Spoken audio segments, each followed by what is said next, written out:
want to wait a little bit more? Oh, I think we should go. So, hello everyone. Thank you very much to be with us today. For us it's a pleasure, and it's great to uh, announce the new version of Proteus 8.12. And so let me introduce myself. My name is Leandro Silva. I work for Edasim. I am the sales executive for Edasim here in US and Canada. Today we have Mr. Israel Rodriguez. He's our engineer, and he will be doing the presentation for us today. So to start, I'd like to just thank you again to be with us and talking about a little bit about Edasim. Edasim is around the not around the world, but we are covering we are covering all Americas, South America, Central America, uh, Brazil, Mexico, Argentina, Chile, Peru, Colombia, Ecuador. We And now USA is the newest location that we are covering. So um, talking about Edison, we have a few other products that if you are interested, you can go to our webpage and check our products. We do work with electronics, simulation, radar training system, and robotics for educational.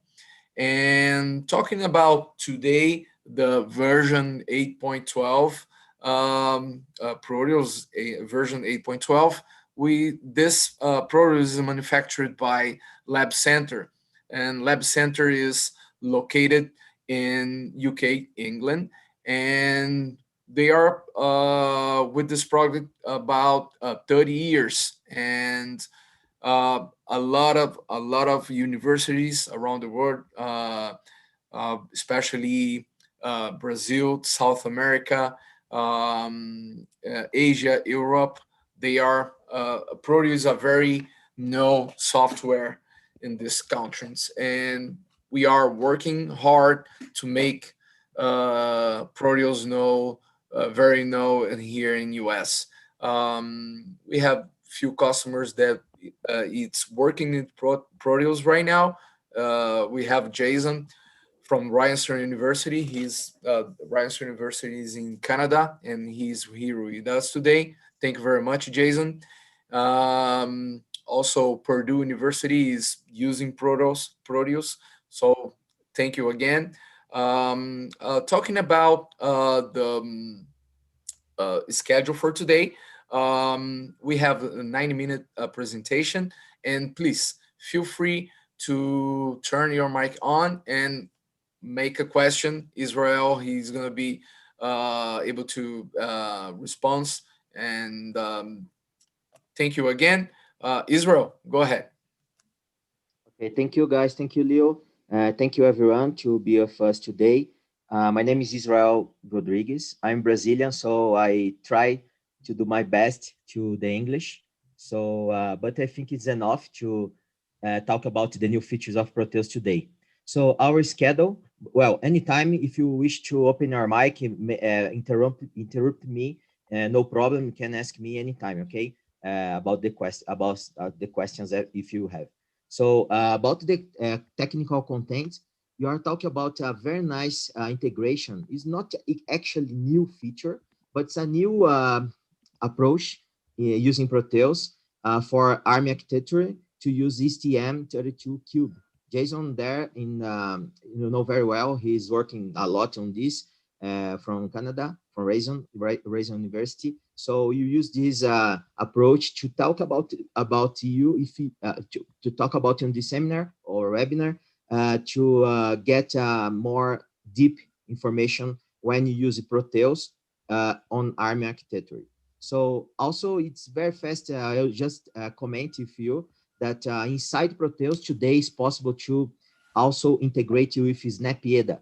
SnapEda is a component provider that inside the schematic on Proteus, you can just download the components from SnapEda today in the new version, And before it was also integrated with some MCUs. So just talk about this very fast, this new feature to integrate SnapEda. Uh, this is nice. It's a multi-board design project for product development. So today, if you have a main board, for example, you can have just one schematic with several boards. So you want product, if you have a computer, in computer you have the main board, you have the memory board, the graphic board. So this is a product. So Proteus now allows you to do a schematic with different kinds of different boards. So I will talk a little bit about this new feature on Proteus.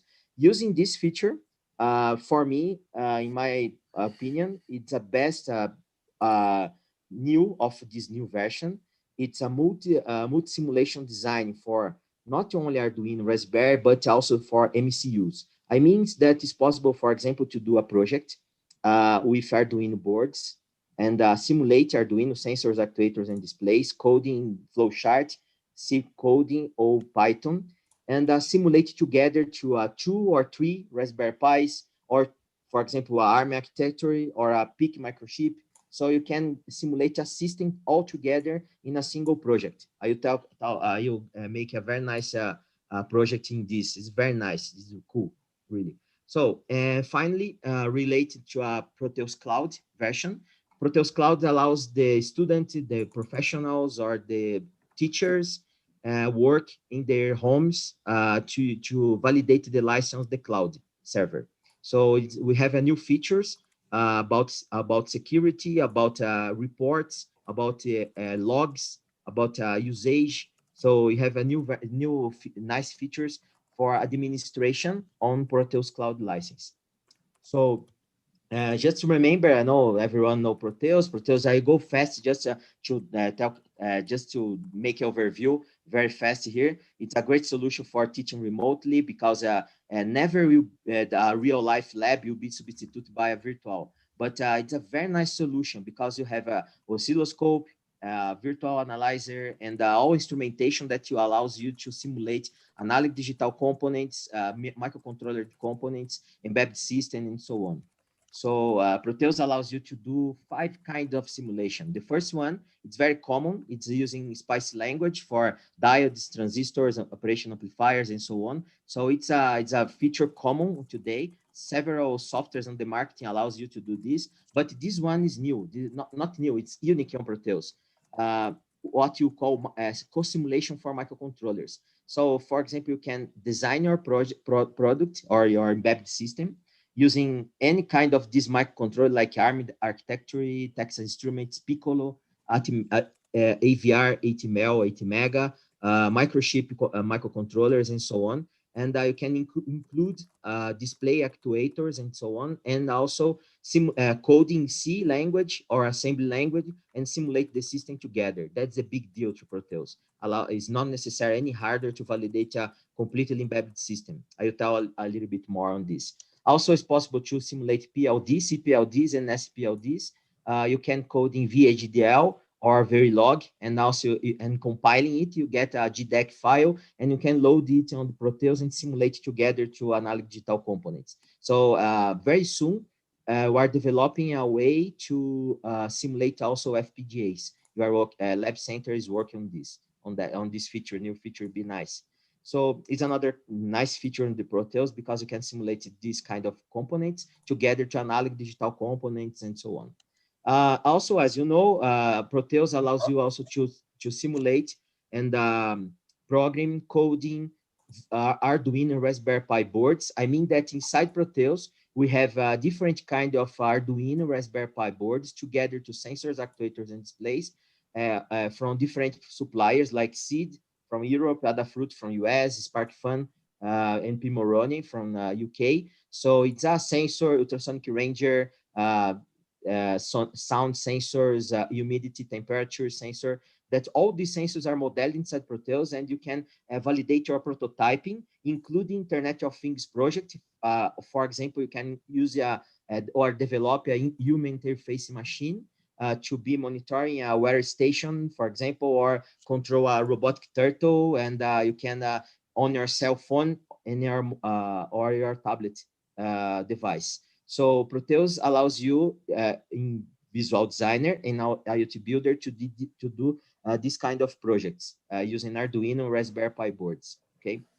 Also, finally, Proteus also allows you to do schematic, of course.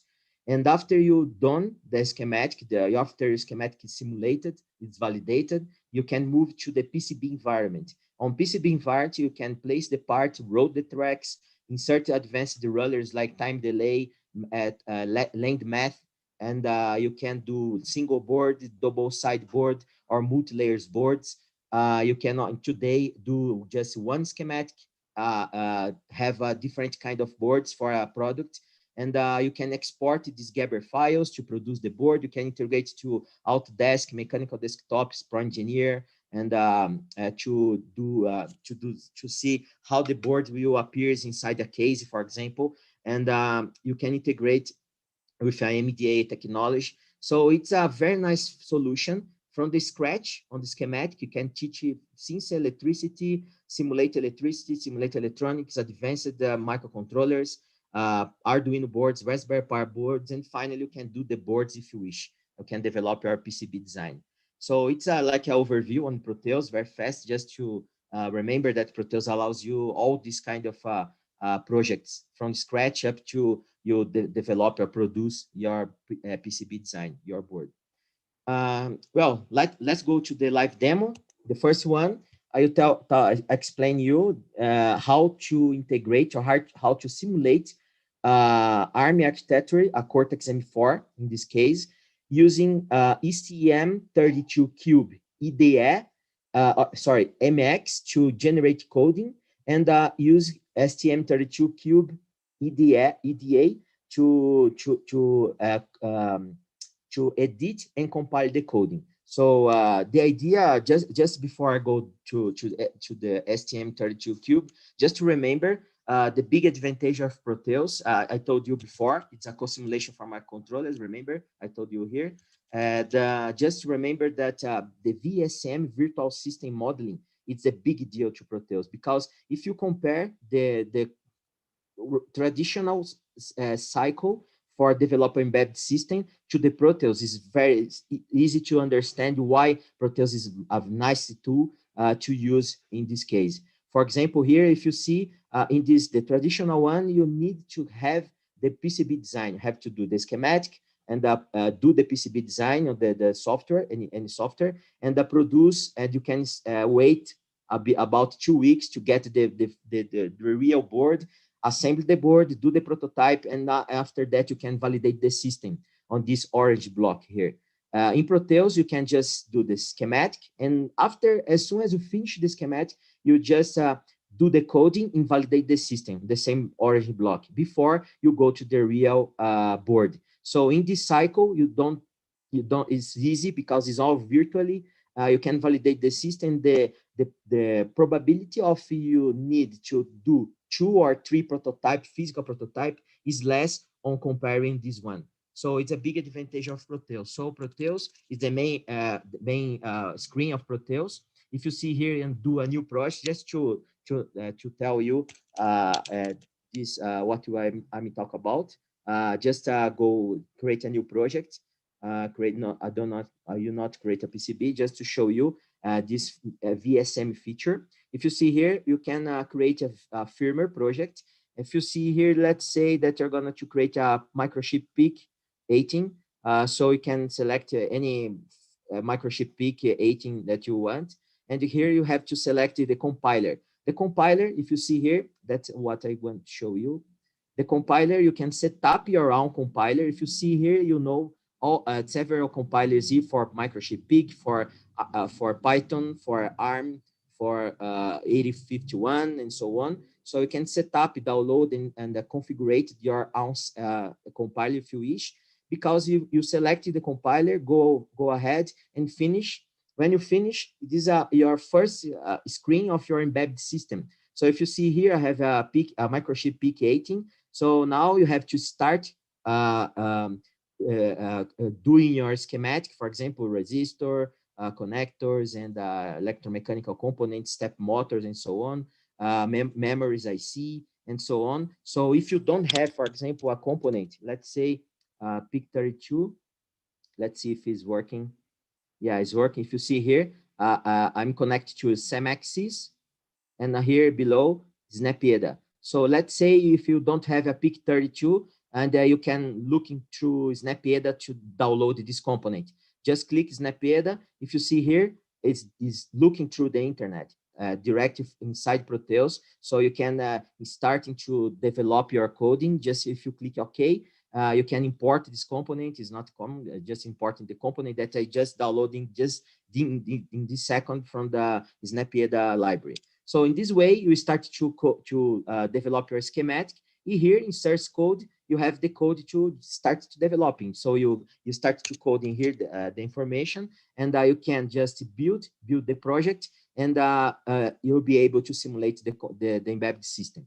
So in this way, this is a very big advantage. So now, as you see, we can integrate of different kind of compilers like these ones. Kyle microcompilers is for ARM architecture, microchip PIC, and so on. So if you know very well this third-party tool integration for Proteus for compiling a C or assembly coding, but also we can integrate for another system. For example, in my last webinar, I did an integration with Arduino board using a ESP8266 to send information to the internet to MySQL database for a temperature sensor. It's very nice. If you wish, Leandro or me can send you a link where you can see this integration. So today, I will show you how to integrate STM32Cube, as I told you before. And then our next seminar, we are going to integrate with MATLAB Simulink, just to simulate a validator system. I'll do this we will do this in the next webinar. So in this today, just remembering how Proteus can integrate with different compilers and different systems. And today, the very fast way, I'll show you how to integrate STM32Cube. Okay, so how it works. Proteus simulate coding, compiled and generating coding using STM32Cube IDE MX. First, I'm going to show from scratch. I'll create a schematic from scratch using a Cortex M4. First of all, the schematic what you want to simulate. After that, I'm going to create a project and generate a C code using a Cube MX. Okay, just to set up my Cortex M4. Where is my input? Where is my outputs? And generate the coding and the libraries and the age files for it. And edit this code using Cube IDE. Sorry, this Cube IDE you can use instead.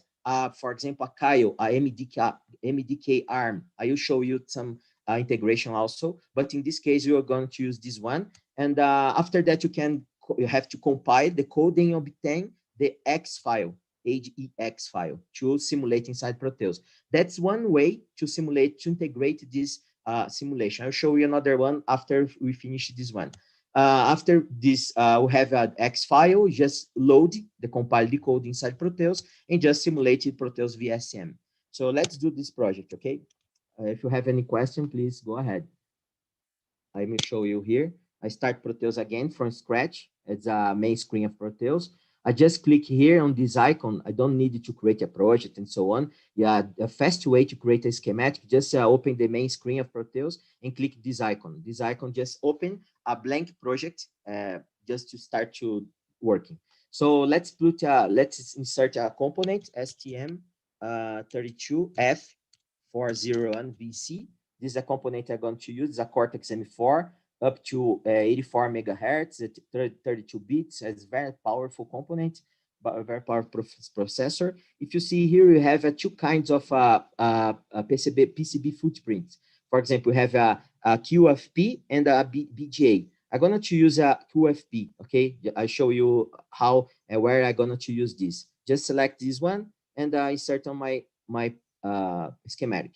So here, let's say I do a very, very easy project. The idea here is not to complicate, just to show you a fast way to integrate the cube with Proteus. So let's say just click a push button and turn on a LED. So for this, of course, I need a button. So let's search a button the library. I need a resistor. This one for the LED, yellow LED. This one. And let's put another resistor for pull up and pull down resistor. 4K7 resistor, metal film, this one. Okay, so now I have just a very fast way to how to, if you don't know Proteus, just it's a nice because just an introduction how to start a project. This way is a way to start any project. Okay, so button, let's say that PD10 will be my input. I'm gonna to configure my PD10 as an input. So I'm gonna to connect my input push button, and let's connect here my resistor. This one. You use also a yellow LED for, let's say that a PD15 will be our output. I'll configure this in Cube. Okay, so this is my output PD15, and my PD10 will be my input. So this is my very easy, very fast schematic.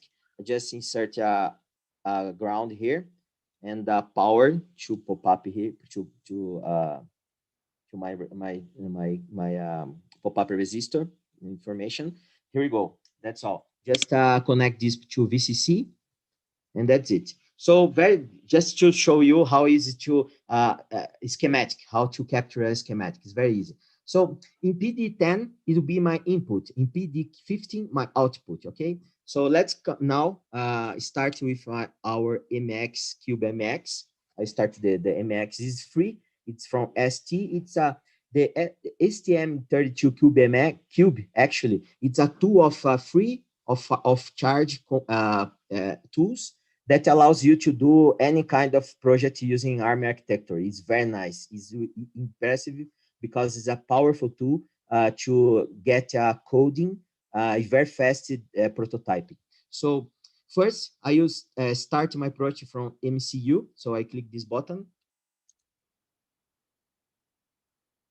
Computer, come on, here you go. I choose the same one, STM32F, remember, 4401 VC. If you see here, we have two PCB footprints, remember, but BGA and QFP. That's why I selected there QFP. So I will select QFP and start my project. When I start my project, I get my workspace here. Here we go. So now I just starting to configure my component. I just, if you see here, I have all the ports, PA, PD, PC, PD. So it's possible to configure my components, GPIO, clocks, and so on. Here, I'm not gonna deep in on this, but just to provide you an overview. Remember, PD10 will be my input. If you see here, PD10. So I just select this pin and select input. So I just configure my GPIO as input for PD10, pin 10 of D port. And PD15 is here, PD15 as my output. That's all. That's it for my component. Let's come back here just to show you another interesting thing. If I go double click on my component, if you see here, I'm using external crystal frequency 80 megahertz. So I just configure my clock configuration to be also in 80 megahertz, just to match to the simulation Proteus. Okay. On project manager, I just provide a name, webinar. Let's say US and Canada. Just put webinar US. That's it. And here we have to select which IDE I'm gonna to use. You can select anyone. So in this case, if you see here, we have a MDK ARM, or you have a STM32Cube IDE. So let's choose this one. I can choose anyone to compile and also to generate the X file. So let's use this IDE. After that, I can show you another example. So that's all on this configuration. You can generate now the code finally. So when I generate the code for another cube, you get the generated code done, and you can open and start to coding. So I just open the project, and the cube IDE is open. Just launch my workspace on this folder.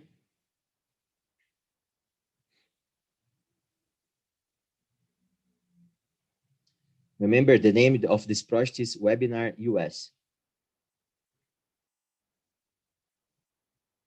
Come on. Oh, it's low. That's okay. If you see here, wait a little bit more. Webinar must appear here. Webinar US. Here we go. Okay. So now I have all my code here.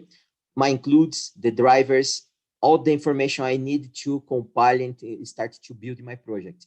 So if you see here, I have a SRC and the main .c able here to double click and start to coding. Let's do this coding just to finish our project. If you're looking here for infinity loop there, while one, use the code here. So let's start to coding using how commands. So if, let's say how GPIO control space, oops, sorry, how GPIO control space, read pin. It means that they gonna to read the pin on the port D, but which pin? Remember pin 10. My input was pin 10. So I'm gonna to read PD 10.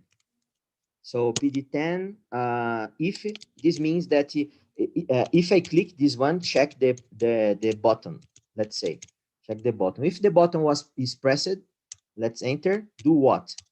Let's how, again, it's very easy, right? You must know how GPIO control control space. Let's do right pin. Right pin, which one? Port D. Which pin? 15, remember? PD15. This must be uppercase. And pin state, just one. I mean, that's just turn on the LED, right? How GPIO again. And let's, oops, sorry, GPIO, no, how delay. Well, let's put a delay of 2 seconds. And finally, just is faster, Control C, Control V here. It's just turning off my LED. That's all for my coding, right? It's easy. I can code anything. I can develop with a very complex project here, just to let you know how the step-by-step to work on this inside Proteus. So I'm going to save this project, and now it's very, very important. You have to select your Webinar US, right-click, and configure, because you have to configure, sorry, properties. I go to properties, have to enable the X file to generate X file, because for default is not generating X file. So again, right click on our project, properties, go here in beauty, settings, tool settings, oops, tool settings, and yes, MCU post building outputs, and select this option to generate X file, okay? So following these steps to get the Xcode. So as soon as you get the Xcode, you can load the Xcode inside Proteus. That's the way, okay? So apply and close, and now you can compile. Let's compile the coding. As soon as finished, you can come back to Proteus and load this compiled code to simulate it. That's one way to simulate Proteus using STM32Cube. I'll show you another way also. That's better. But this is one way to work on this. Okay, almost there. Yep, you got it. No errors, no warnings. Great. So come back to schematic, double click on the Cortex M4. And here, if you see, you have a program file. So you click in program file and look at where I put this coding is here, Israel, this folder, Israel again. Remember webinar US, this one, and debug, and here you have the Xcode. So I'm gonna open this one and okay, and now you'll be able to simulate. So if I click here to simulate, the circuit is energized, so on. So if you click it, press button, after 2 seconds, they turn off the LED. So it's very easy, of course, it's very easy project, but just to let you know the step-by-step how to simulate a very complex circuit. If you wish, if you want to use another IDE, for example, you can just select, for example, MDK ARM, and go generate code. They're going to generate the code for another IDE. Let me explain to you another 2 IDEs. The first one was IDE for Cube. Another one is Kyle, ARM Kale, or Kale Microvision 5. It's open the Microvision. So it's open the Microvision here. So you can come back here to main project, and you can start to coding here the same way that I do a STM Cube. It's another way to compile. You can go here in project, compile, all target, and you have you get the X file again, loading Proteus again. You can simulate using MDK ARM, Microvision. That's another way. And another way is, for me, is better, the best one. I'm gonna choose stop the simulation and forget this project. Let me open an example here of using. It's a nice, because just to let you know, when you open the main screen of Proteus, we have this open sample project, open sample button that allows you to open different sample circuits divided by category. If I want to see how works, for example, Internet of Things project using Arduino, for example. So you Internet of Things, and you select here any project, Raspberry, Arduino, open and simulate. The same way if I want to see sample circuits using Cortex M3. So you select here, just open and try it. Let you open this one, for example. If you see here, also is using Cube MX, but take a look on difference on this. It's the better way for me choosing Proteus together to this STM32. If you see here, I'm not to use the X file inside the component. It's a Cortex M3 now, but the project it's a toggle this LED. But now I'm not using X file. I'm using if you see here, I'm using a ELF file. It means that it's possible to do debug inside Proteus because I'm using the Proteus IDE. If you see here, I have a source code, I have the main code, I have all the libraries and the includes file needed or generated on the STM32 Cube MX. So I just loaded this file here inside Proteus. So you'll be able to, inside Proteus, start to coding. If you see here, the same how commands that we use it there, you can use it here inside Proteus, and you can simulate it. And this is nice because it allows you to do this kind of debug. If you click step-by-step project, you open the code in here, you open the variables, the registers inside Proteus, you open any kind of information of ports and I2C information and so on. So in this way, you can just step-by-step click several times and simulate step-by-step the project inside Proteus. You can just double click in any line of code. Let's say here. Yeah, you have here breakpoints. So if you stop and start again, stop in this breakpoint. You have all this information here inside Proteus. It's nice because you can use oscilloscope, logic analyzer, and all this kind of analysis, virtual terminal, pattern generation, voltmeters, logic analyzer, so on. You can use also analog and digital mixed frequency analysis. So you can use all this feature with for analog digital components together to this kind of debug inside Proteus. That's cool, really cool.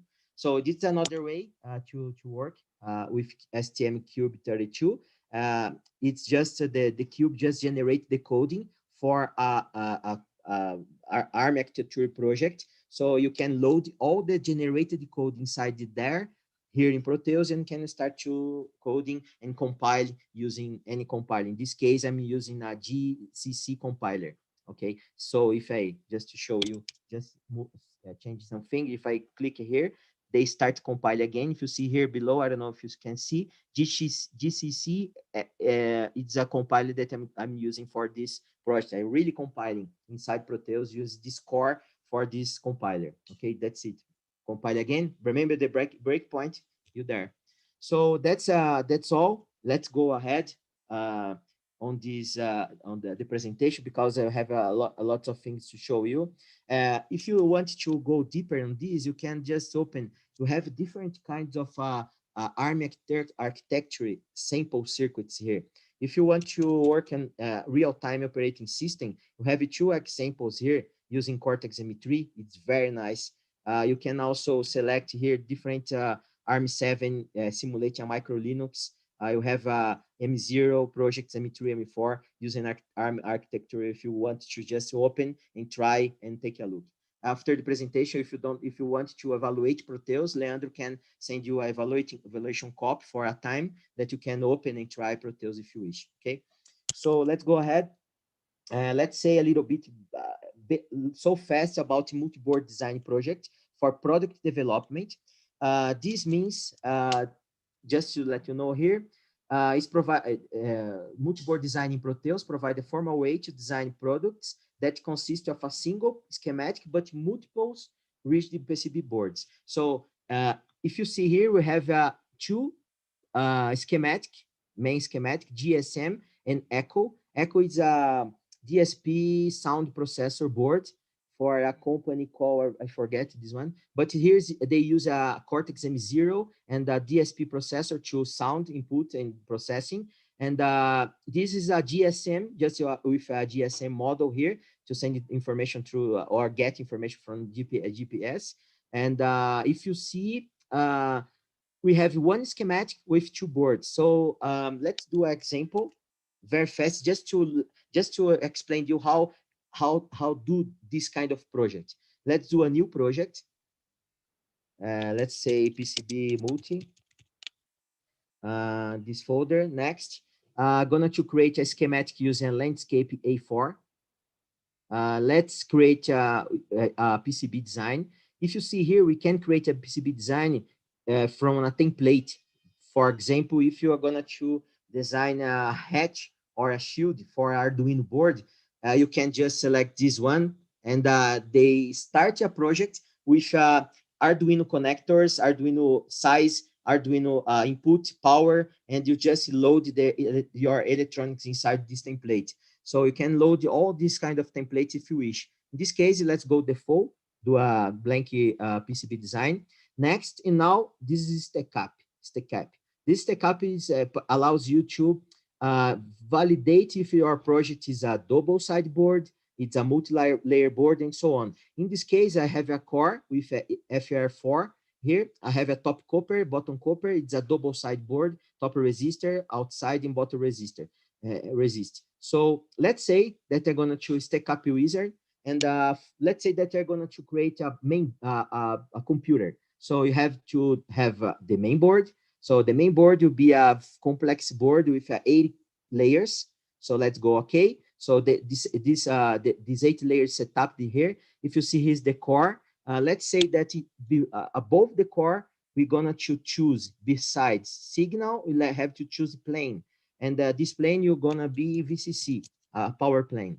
In the same way, below the core, sorry, here you're gonna choose select plane again and do a GND.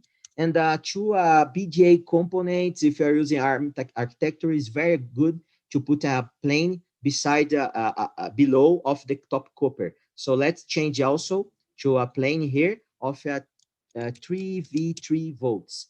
That's my main, that's the way just to show you how fast, how to set up a multi-layer board using, you can set up the different cores, different thickness, and so on. The electric constant, and so on. So let's go next. Now I'm going to set up my vias. So my vias, right? Vias is this one. This is a true hole via. This is a blind via. This is a buried via, it's another blind via from bottom to top. These are three kind of vias that I'm going to use for this project. It's a very complex project. Let's go next. I don't want, in this case, use a firmware. If I want to configure, for example, a Cortex M4 for this board, you can use a PIC, you can use a Piccolo, DSP, and so on. So in this case, or Arduino boards, Arduino Uno, Mega, etc. In this case, it's not Arduino because it's a main board. And here a Raspberry Pi, but not. I'm gonna not choose to use a firmware for this project, just a PCB design. Go next and finish. As soon as I get the finish, I just set up a main board with eight layers. If you see here, have the rollers for the 8 layers, net class, differential pair, rollers, the full information for thermal relief, and so on. Here I have a possibility to include, for example, LED length delay to high-speed board design. You can use also, you can see again the stack cap if you want. So this way, it's not new up to now. You have a one schematic with one PCB design. But now, if this is new, file, new board. If I want to, in the same schematic, add different kind of boards, do this, file, new board. When you click new board, you come back again to the PCB wizard. So you can go next. Again, let's say that this board, you're going to be a memory board. So let's choose here for 4 layers for memory board. That's all. Let's go next. Here I'm gonna to create vias, but in this case I'm gonna to add a new one for by myself. From it's a via from top to inner one. That's all. Okay, you see here. This is a true hole via. This is a buried via. This is one that I create. Is a micro via. Could be a micro via, or could be a blind via. Just to show you the another way to create by yourself the vias. So finish. Now I have here 2 boards. One board, board 1 is a main board, board 2 is a memory. Let's say one more file, new board. Let's say that they're going to create a power board. A power board will be double side board. That's all. Next, through hole via and finish. So now I have 3 boards here. In the same schematic, we have board 1, board 2, board 3. So if you wish, you can go here on the Design Explorer and see the 3 boards. You can right click, edit name. So main board. This is the second one. Remember, it's a memory board. And the third is power. So in this way, just to show you how Proteus works on this kind of projects. If you see here the schematic, I have a main board, memory, power. Main board, let's say that I'm going to create a new sheet. So this one, designing, where is it? New sheet. So now if you see here, I have 2 ones. I have 2 pages. If I want to page 1, for example, .ssh, here page 2. So you can configure it as you wish. Page 2.sch. So if you see here, you have a very nice way to administrate your 3 boards. And here on the layout side, we have the same way, main board, memory, power. So let's show you an example. Just a second. Okay. So let's open here a sample board. Open sample, open project. Have one up board for you guys to show you this one. Yeah. This board is that one, this GSM board and Echo board. So if you see here, I have Echo board and GSM board. Echo board has a Cortex M0. Oops, here. With the power supply and all the peripherals here, the jack input. And if you right click here, you can have sheet 1 and page 2. If you see the page 2 has the jack connectors and so on. And the same way for GSM. GSM, I have here the GSM model. And we have a power supply, power regulator. And right click, you have here page 2 with connectors. So you can move through this schematic using also the Design Explorer. If you see here the GPS and the Echo board. If you see all the components is here, and the last one was there's no components. So it's not just components. If you right click here, you can see the netlist view. So if you see here the netlist view, you see where is the connections, which are the connections, where goes the connections. You can highlight on the schematic, highlight on the PCB, and navigate all the projects using Design Explorer. If you see here also, let's say right click, part list view, uh, the uh, the Cortex M0 must be any place. Well, let's come back to schematic, come back to sheet one. Here we go. And the same way on layout side, we have now the GSM board. These are the GSM model, and you have here the Echo board also. Is the Echo board. So you have now in one schematic, you have two boards that you can generate together, the documentation, or you can generate separately. So if you see here, also you can see the boards in 3D dimension. It's a GSM board. This is a Echo board, sorry. This is a Cortex M0, connectors and so on. You can validate the board and see the board in 3 dimension. You can export this to MDA or SolidWorks mechanical desktop or engineer software. You can see the boundary. If you have some interference like this crystal, you can put out the components, just see the boards. And this is the Echo board, right? If you see here, we have also, if I click here, Echo GSM, I just open the GSM board, and you can see here the GSM board in 3D dimension, also the tracks and so on. So in this way, you can validate the system, your product. You can generate the reports and the output files. If you come back to PCB here, environment, you can, for example, generate the bill of materials. If you see here, bill of materials, and the bill of materials is really online in bill of materials. If you see here, GSM bill of materials, because it's GSM here. If I move to Echo, if you see here, Echo, let's say that I'm gonna to, if you see here below, take a look on this, is Echo right? Sorry, here, U6. U6 is my Cortex M0 schematic, Echo, page one, this one. If you see here is a U6. Just to show you how impressive is this bill of material. If I change here, U6, let's say U66, just to show you some difference. Bill of materials, again, Echo. And if you see here, automatically this is updated. Not just the reference, but stock code and values and so on, U66. And the same way happens on the schematic side. If you see here in the schematic side, let's zoom. Let me delete this one. If you see here, U66. If I select this component, right click, edit properties. Let's say now is a U100.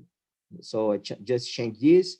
On the schematic side, you have this change, and the bill of materials also. Just to show you how dynamic is the bill of materials, is very nice. Is some kind, not just bill of materials, but the integration between schematic and layout board. It's not necessary to loading and exporting any file. It's just one environment for real. Also, if you see, I like to show you project notes. On project notes, it's like a documentation that allows you to generate a documentation for your project. For example, if a specification document, like a PCB manufacturing document, information for manufacturing. If you see here, you have information, board stack up for manufacturing, a kind of vias. Of course, these are Echo. So if I click GSM, it's 4 layers. Here you go, 4 layers. And you have all this information. If you see, it's nice because you have all information to manufacturing. If you want to generate more information, you go here and select, for example, drill table. So if I click drill table, here we go. Here's the drill table for GSM. If I go here, length match for, there's no rulers for length matching because that's why there's nothing here. But if you come back here, going to variant comparison, variant is possible to use also Proteus, 2 kind, 3, 4, 5 variants you can use. Design handlers, fiducial, drill table, layout, stack up. like I showed you before. So in this way, you have an schematic, just one schematic with two PCB boards, documentation, 3D visualization. You can export this for mechanical CAD, like a step file or 3ds. Bill of materials, project notes, you have this in just one environment. That's the power of Proteus. Now you can work for a product development. I think in product development is this. I don't forget. I just forget to show you. It's possible, for example, to go in output and generate Gerber files. If you see here, pick and place for pick and place machines, or if you wish, you Gerber file and Excel files to produce the printed circuit boards. And you select the layers that you want to generate and go OK. You can generate a zip file if you wish. If you go OK, it must open on my computer. Let's see. Here we go. Here we go. This one. It's a Gerber file generated by Proteus. This Gerber file can import and send it for any manufacturer in the world. On the world, anyone can produce or not only manufacturer, but prototype machine, mechanical laser prototype machine. You can export and produce the board for real. So that's the completely flow, just to show you a fast way how to produce a multi-board design. Okay. Let's go forward. The last example, it's the nice one. It's a multi-simulation design for Arduino Raspberry MCUs. It means that in Proteus, you can code, simulate, debug, and deploy two or more development boards and your any supported microcontrollers in one single project. I mean, if you see here my sample, I have an Arduino board here, another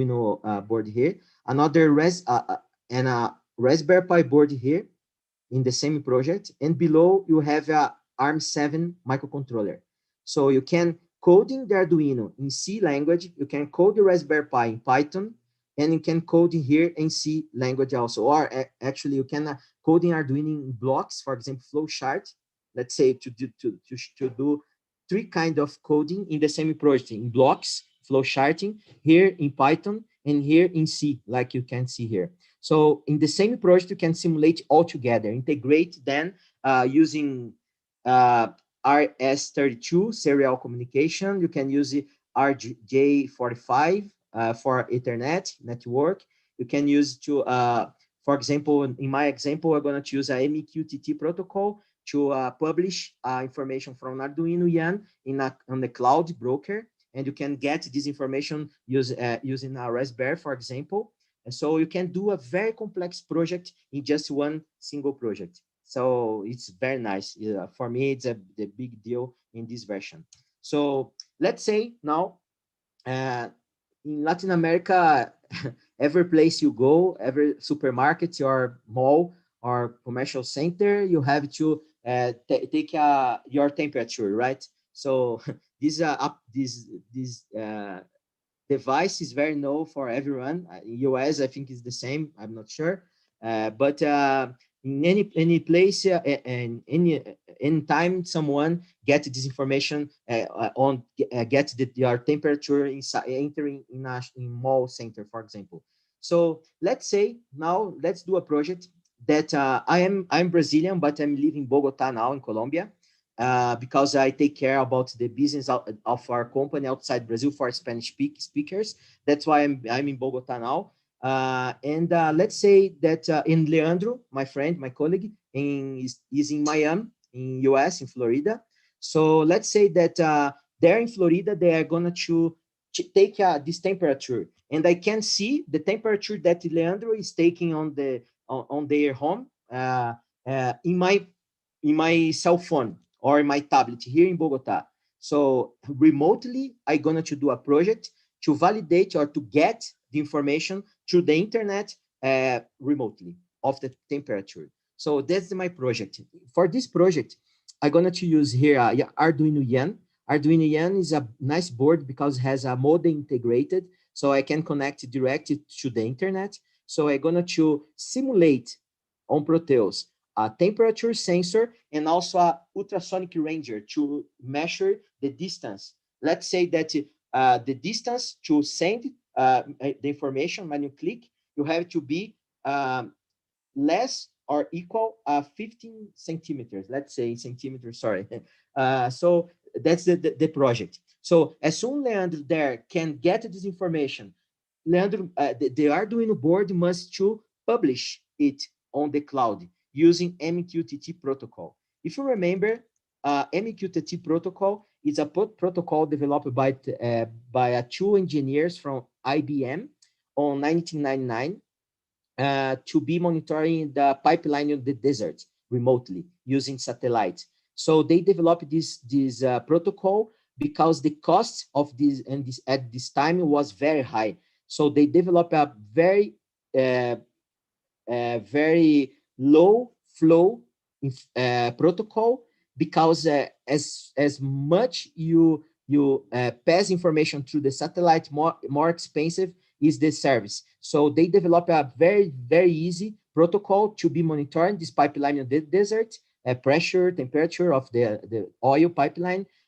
So as they decrease a lot the cost of this service. So this protocol after the 2000 turned like public, and today is very useful for Internet of Things projects, for house automation, and so because the idea here is to publish a lots of sensors and subscribe just the sensors that is up to me. So you can publish 10 sensors like temperature, ultrasonic ranger, and so on, humidity, and so on, and just publish and just subscribe just information that is up to me, like temperature. So I'm going to use this broker, this protocol to do this kind of this project today. Okay. So the idea here is to get information, send the information through the internet, and you can see over there where you are. I will show you a way to show you how you can get the information that I'm simulating here in Bogota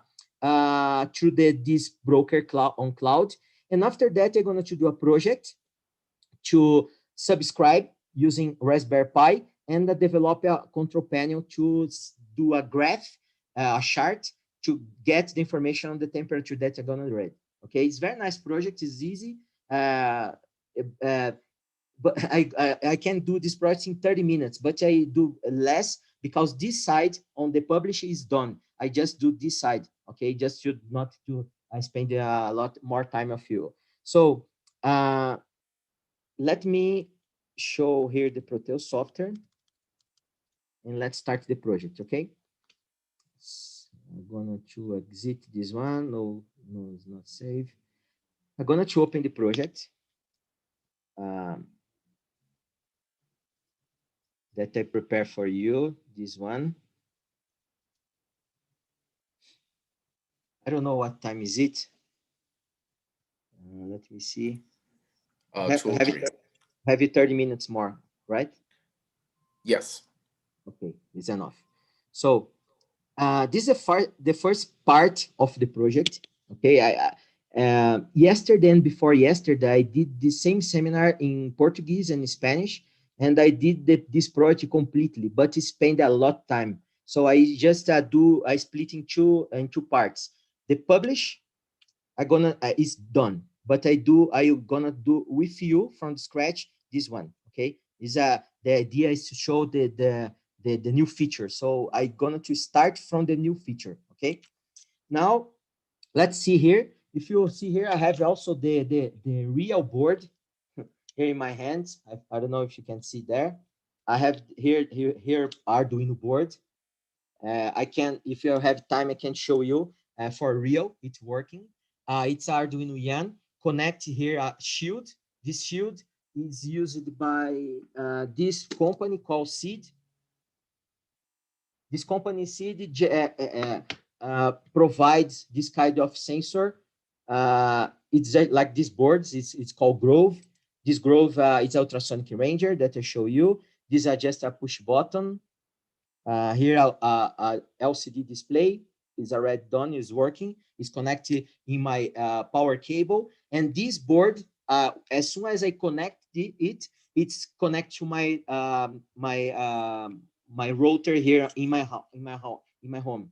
So this board is connected on the internet and can send information to this broker that I show you.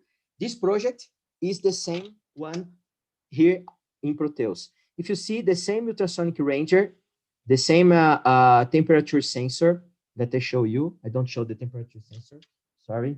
Is a thermistor based temperature sensor, this one here. Is this temperature sensor, the LCD display.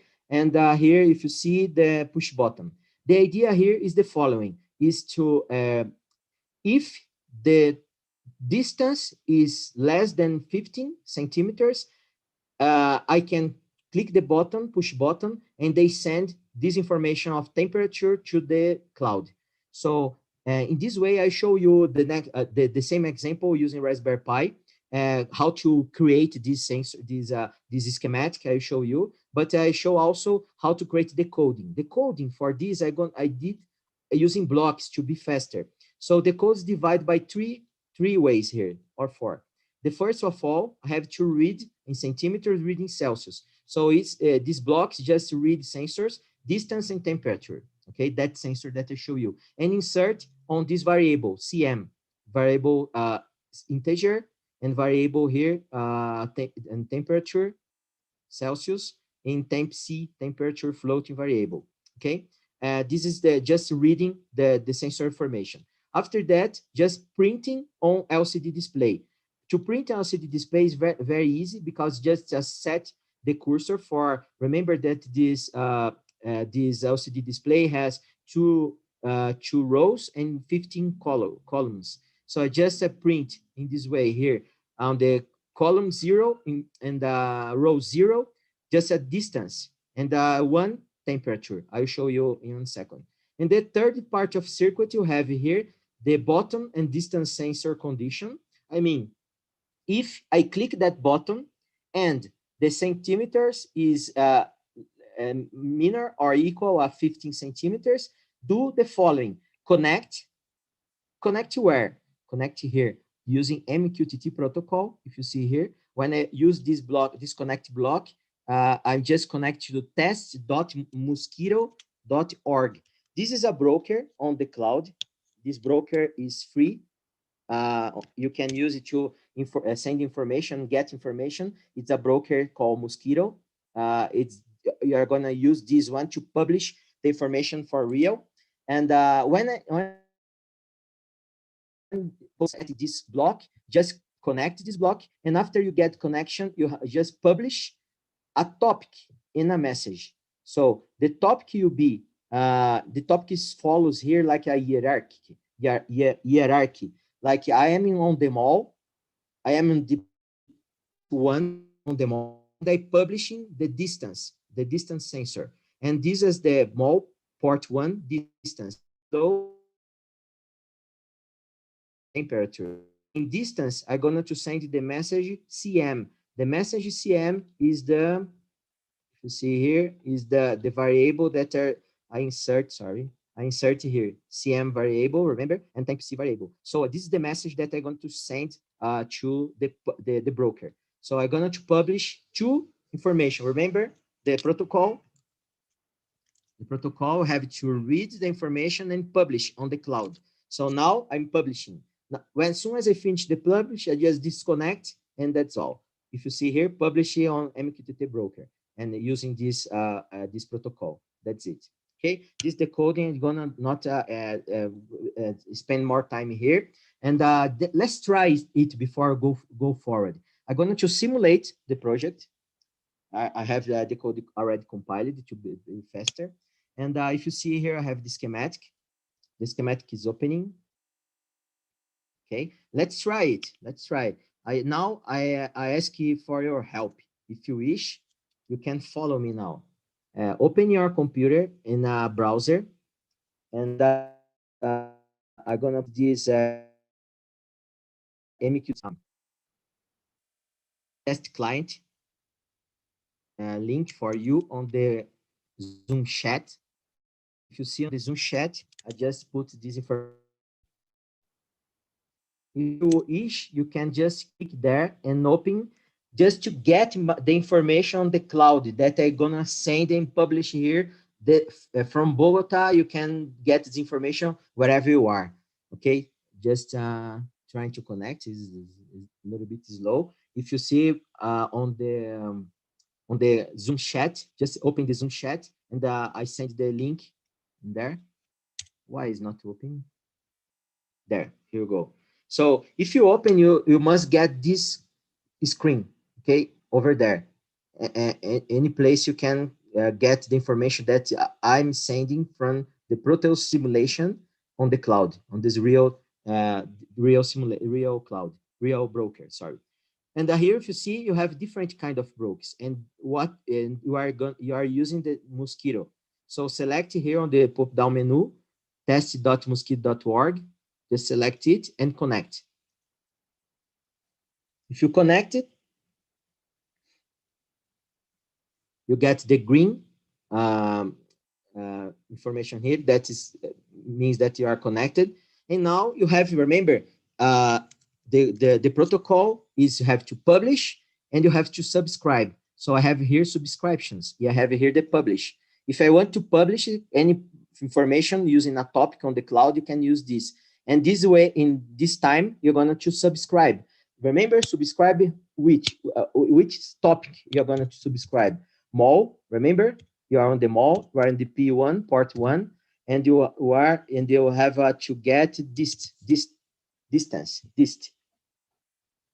If you with no codes, okay, just this one, with no code, just like me, mall P1 dist, and click on this button called subscribe. When I subscribe, I got the information there, and then let's subscribe again another topic, mall P1 and temperature. Okay, same way, mol P1 temp. If you get this, subscribe, and you have now connect to the test.mosquito.org on the MQTT protocol on this broker for real. And I'm subscribed on 2 topics, mol P1 temp, mol P1 dist. It means that if I come back to Proteus simulation, if you see here, the simulation started. If I click publish, if I click the button to measure the temperature I'm simulating here about 35 degrees Celsius. Here you go. I'm simulating this temperature. If I click here, I must get nothing there on message because I'm more than 15. If I come back here to decrease the distance, I'm simulating the distance on ultrasonic ranger. If you see here, 16 also in distance. So I'm going back to distance. I'm simulating 15 centimeters.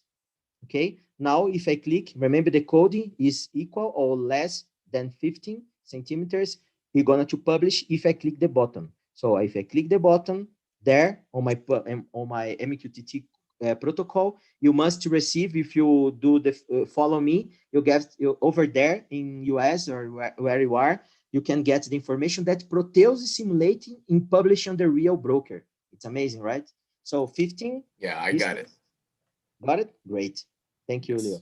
So you have here 35.94 degrees Celsius. If I change the temperature here to below or to go there, if you see it's not working properly. If you see here 29 and means here 32.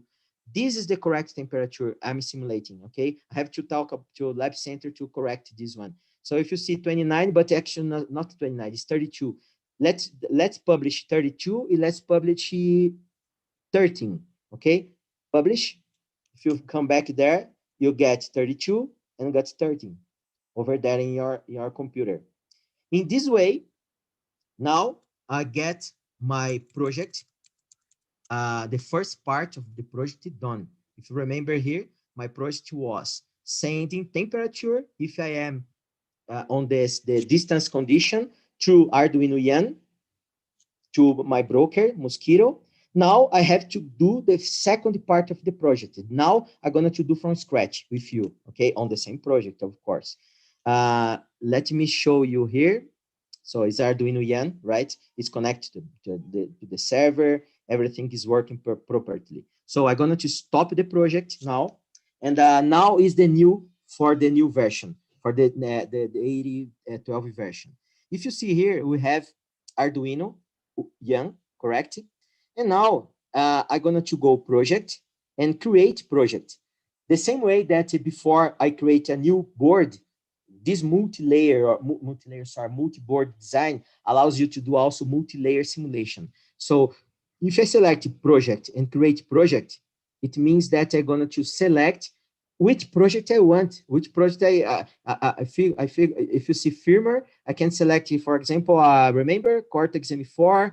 I can select here to compile with KO, compile with CCS. I can use the compile decode there, STM32Cube, and load here inside Proteus and simulate together to Arduino Young, for example. Or if you wish, I want to use a ARM7, a PIC microchip, any components, and also I can use another Arduino board. You can use Arduino Leonardo, Mega, Nano, Uno, Yan, and Arduino Cloud together to this Arduino. Or if you wish, you can use Raspberry Pi 3, 4, and 0. In this case, I'm going to choose Raspberry Pi 3 with Grove P hat. Grove P hat is that hat that I use to connect. This is the Grove P hat, this connection in blue.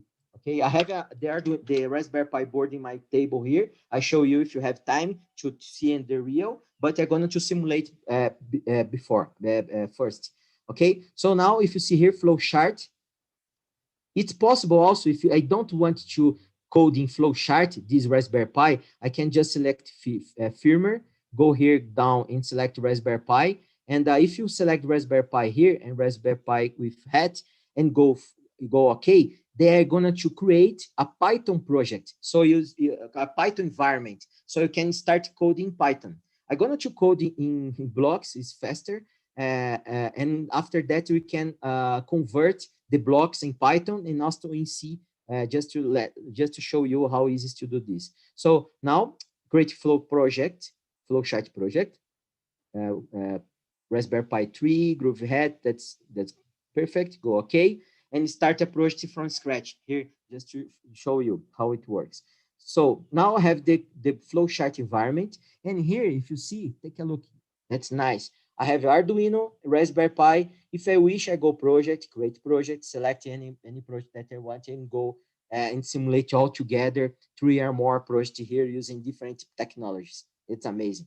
So now, if I come back to schematic view, if I remember board 1, board 2, remember, if I go here to Design Explorer, we can, for example, rename this name. This is the Arduino Yan, and this one is the Raspberry Pi. Just to show you this nice Raspberry Pi. If I come back to schematic, if you see here, I have a Arduino Yan that you know, and Raspberry Pi board. This is the Raspberry Pi board, ready to start to coding and start to add peripherals. In this case, I'm going to create a control panel, a human interface machine to create a chart to validate the information that you reading on the device to read the temperature. That's the idea, okay? So now, let's see if you see here the Visual Designer tab, save, have here Arduino flowchart, research peripheral. The same way I have here the Raspberry Pi flowchart peripheral research. So let's start the processing here on Raspberry Pi, right click and select IoT, add IoT control. When I click add IoT control, it opens the controllers that is a library of controllers that I can use to develop my human interface machine to deploy to cell phone or tablet. So in this case, I'm going to use here a chart controls. Chart controls, you have different kind of charts. In this case, I can use a chart with a time domain, but I'm going to use a chart with a X value domain. I mean that, let's say that on the X, I'm going to get the person 1, person 3, 4, 5, 10%, and the Y X, I'm going to get the temperature. So that's the chart that I need. So I'm going to add this one.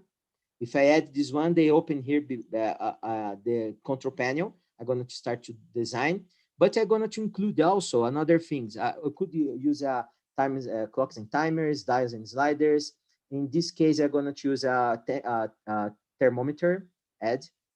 I add here. If you see here, I've had the chart, graph chart, and here a thermometer. I'm going to choose also a set segment display, add to count how many people gonna enter in on the shopping mall, for example. And also, let's say that if we get someone with more than, sorry, in degrees, I don't know Fahrenheit, maybe Leandro can help me. In degrees, it's 37.5, you have fever, more than it. I don't know in Fahrenheit, maybe Leandro can help me. And let's say if I believe 99, right? 99. Sorry, I'm working in Celsius, I'm sorry. And so let's say that if you have someone that are reading the temperature is more than 37.5, you have to turn on the red LED. So add this one, I just read one. And if I have more than 6 people, who have to turn on a green light, okay? That's it. That's all for my control panel. Take a look, that's very easy. Now I have the control panel here, and I just drag and drop the controllers. So here's the graph. That's it. I think this is okay, this size. Here is the thermometer. Let's resize the thermometer for the control panel. Okay, I can put a background here. You can set up it as you wish. I'm gonna go fast to don't spend a lot of time. So this is a LCD display. Sorry, this is a this is a display, and now we have LED one. LED one is for temperature, and LED two is for people. And also, if you wish, you can insert, for example, a logo. Let's insert our Edacin logo. That's cool, right? That's it. That's my control panel. It's so easy, right? Can resize the components if you wish. You can do whatever you want.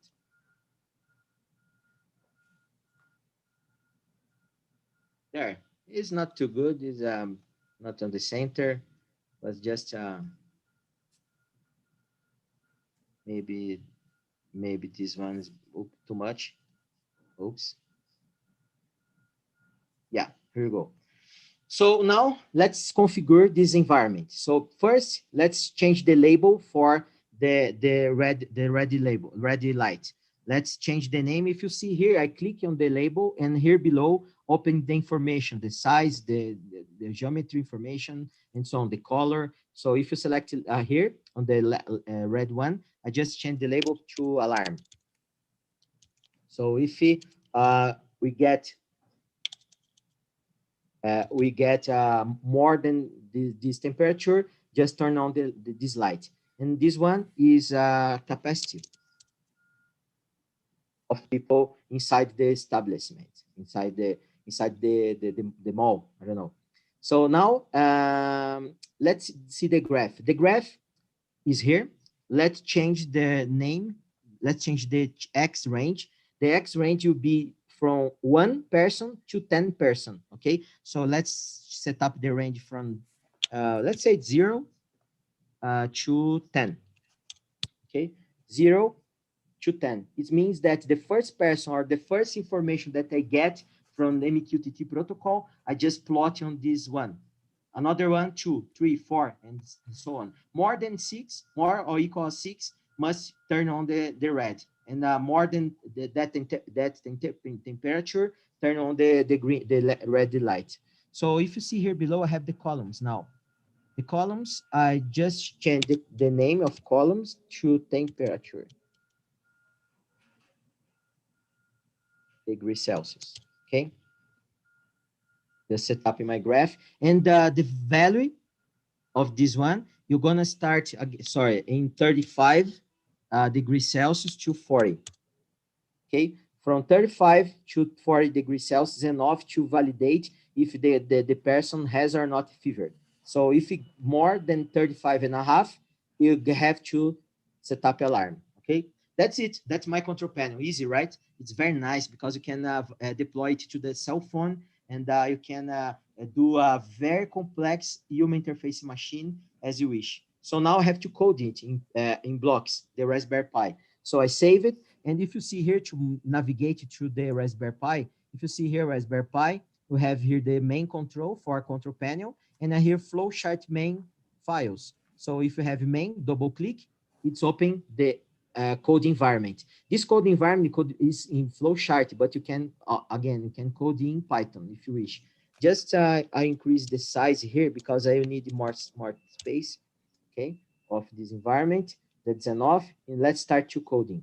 Now, the first thing that I need to do, remember here, is to connect my Raspberry Pi and subscribe to that topic. So the information is already on the cloud. Now I have to subscribe that topic.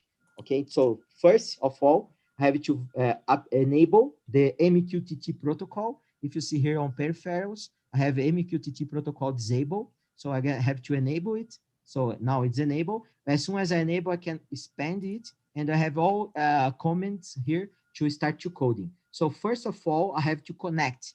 Remember, I'm going to connect my Raspberry Pi where? Double click on MQTT protocol. I'm going to connect on test.mosquito, .org. Let's see if this is okay, .mosquito.org. That's the same broker, correct? So I just put the connected block on setup just to make sure that all the time I'm connected to this broker, okay? So test.mosquito.org. After that, it's like, I'm not to use this one. Let's put this here.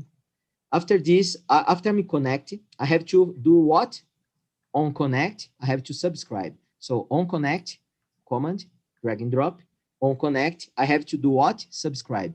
Subscribe where? Which topics? Very easy, right? Between codes, mol, P1, temp.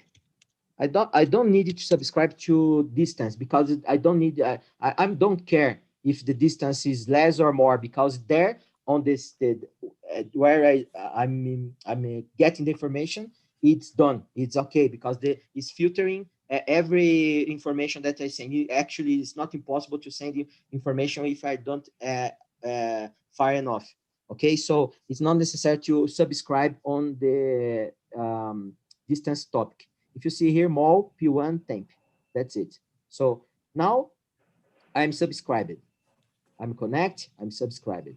Now the next step is, if we entering a message on message, another block here, if entering, you see I'm clicking on MQTT protocol and drag and drop, and the command decision. If, let me, Control C, Control V is faster here. If entering a message on MQTT protocol on this topic, mol P1 temp, do what? That means do what? So if you enter the information, let's say, first of all, I'm going to insert the value inside a variable. You have to insert this in a variable. So I'm going to use another block called read list. If I enter this information, I'm going to get this information and insert it on a new variable that I'm going to call temp pi, for example. It's not integer, it's a float variable, because it's a floating point. So if I get this information, oops, double click, temp pi, that's it. If I get a message on this topic, get this information, get this message, insert on a temp pi variable, floating variable, okay? That's easy. After I get this information in a variable, I have to start to work on this variable. It's easy. So if you see here below, I have the IoT controls. And let's say that I'm gonna to put this information in a thermometer on my control panel. Just thermometers, just drag and drop the block, set temperature to, not to 0, to temp variable. Double click here and you get this variable on the temperature thermometer. Good. Next, let's print it on, print it on the graph, on the chart, graph. Let's say that just if you see here on the chart, if you see here, you have different information on the chart control, and one of these is write data. Write data direct from the variable to the graph. If you see here, it's not necessary to set a range, to set everything, because on the control panel there, where is it? Is here, is already configured. It's done. So if you come back to my decoding, I just see here. Here, if you see here, I have a write data information. This write data, the syntax of this one, you have to print the X variable, comma, and Y variable. So remember that the X variable must be from 1 to 10. So I don't have this variable. I have to create it before all. So let's create this variable here on setup. If you drag and drop the assignments block, if you see here, double click, and let's create a new variable called person.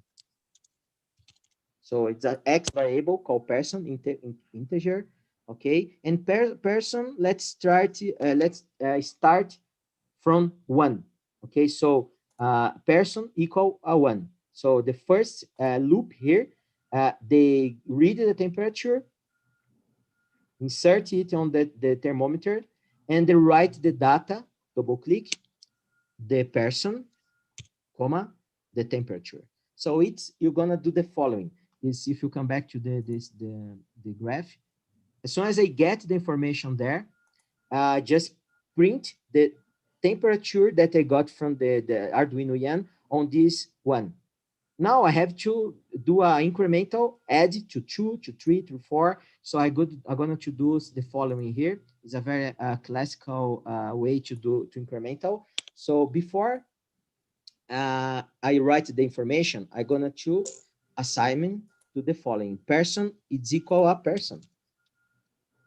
It means that's equal a 1, the first pass.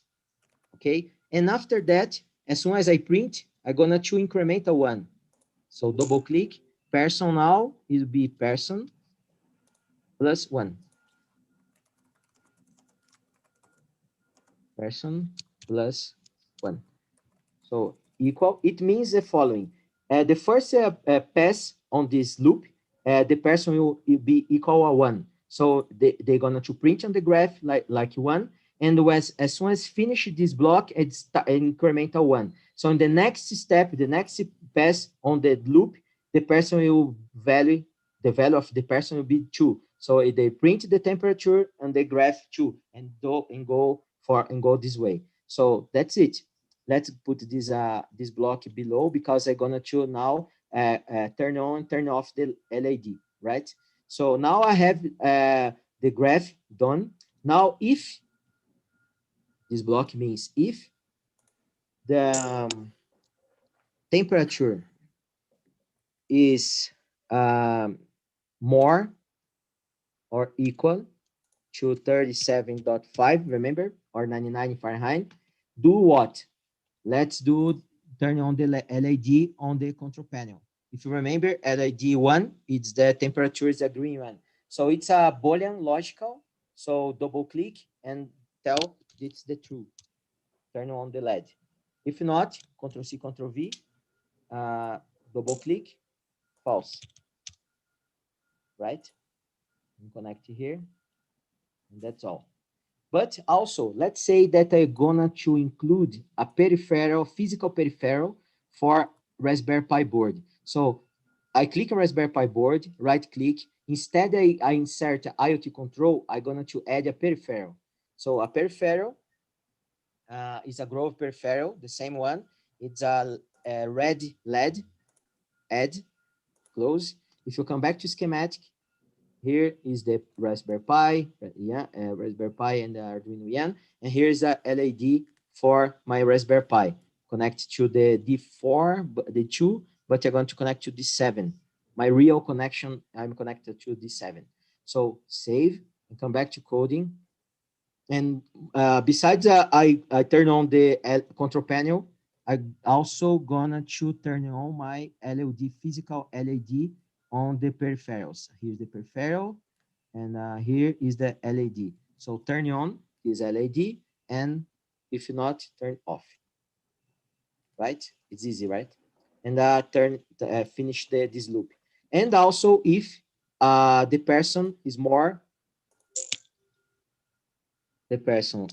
or equal 6, do also turn on the LED, but it's not a physical one. It's a LED number 2. This one. Set state to true.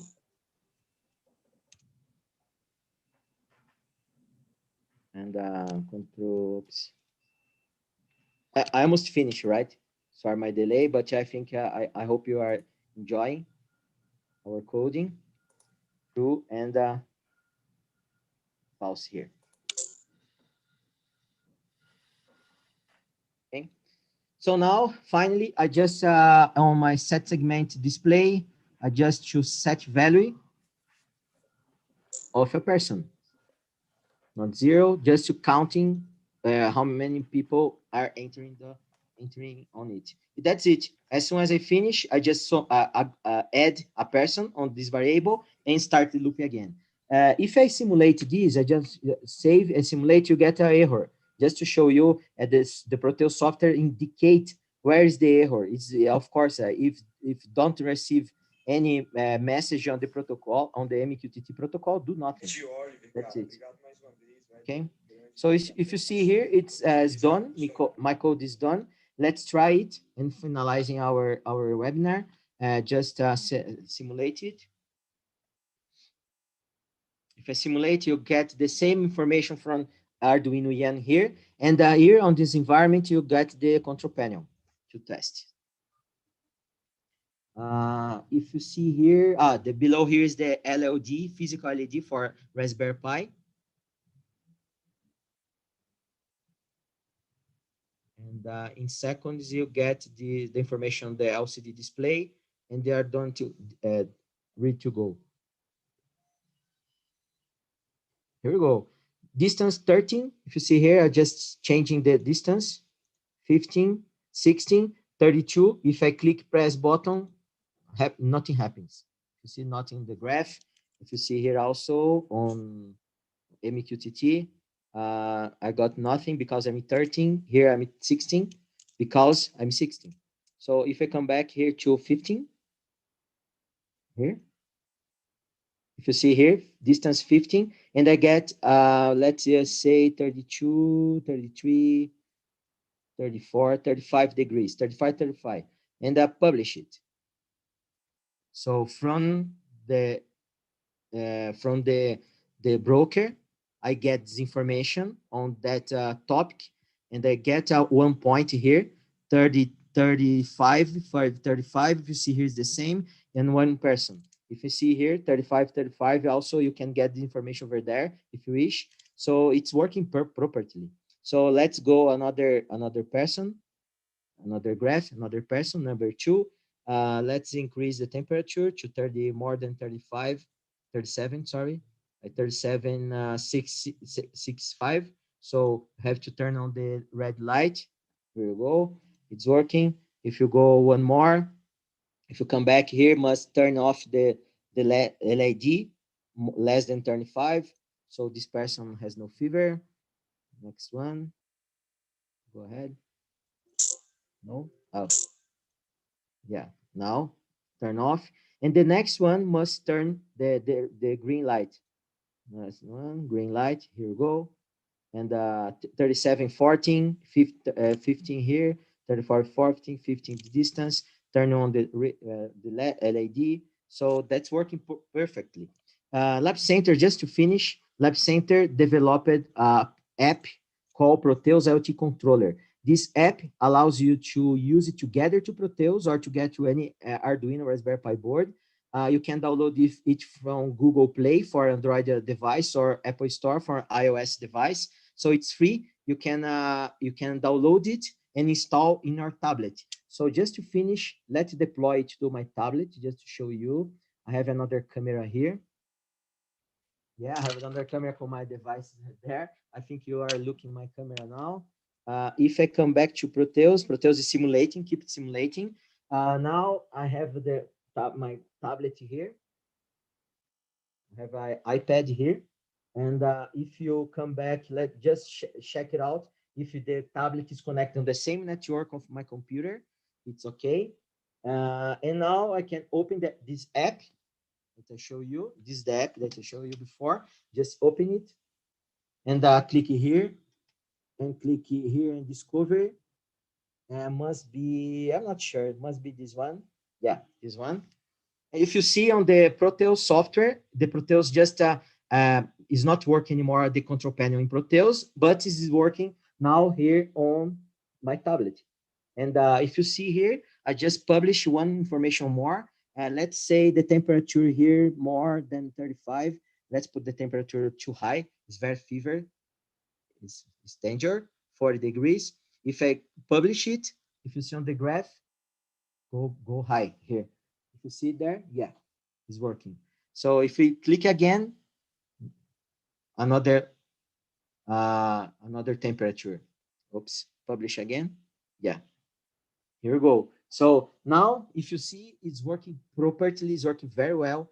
If I wish, I can deploy it to a Raspberry Pi. Let's do this, finish it. I already have done here. If you see, I have my my Arduino Yan working.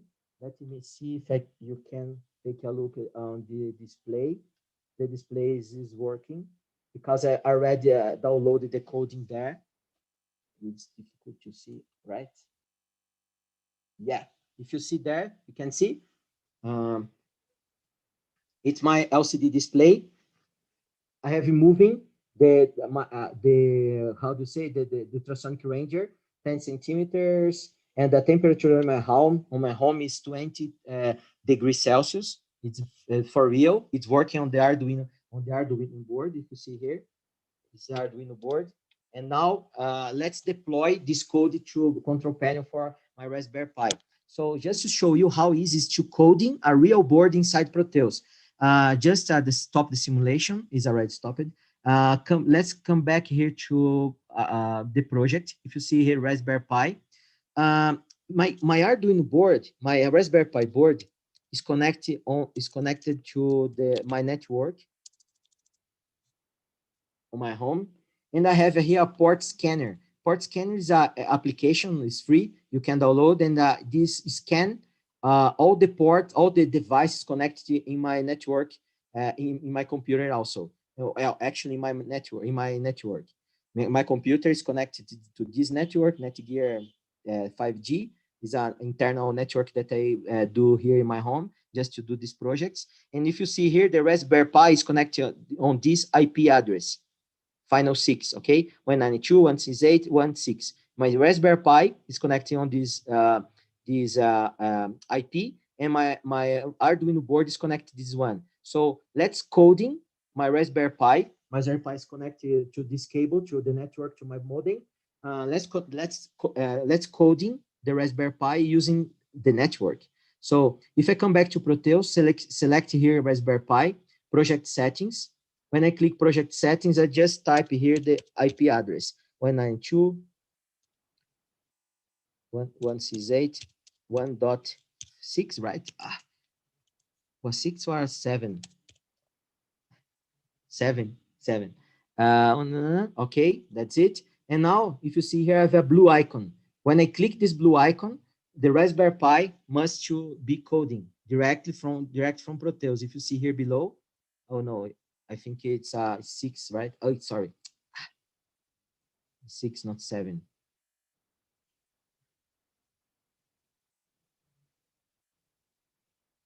I already forget if it's 6 or 7. Sorry, my mind is not good. Yeah. Yeah, here we go. Start coding. If you see here below, it's flashing a light here. This means that it's coding my Raspberry Pi. In the seconds, you get this information. Yeah, its firmware is complete. In this way, you can coding any code, any project is directly from Proteus direct to Arduino. If I want to code in Arduino, just click Arduino, click in project settings, select the port, the Arduino. Actually, Arduino can be coding using Wi-Fi or using cable, Dude. So you just select it and coding. I am done. The code, if you see, is working. Now Proteus is not working. I just close.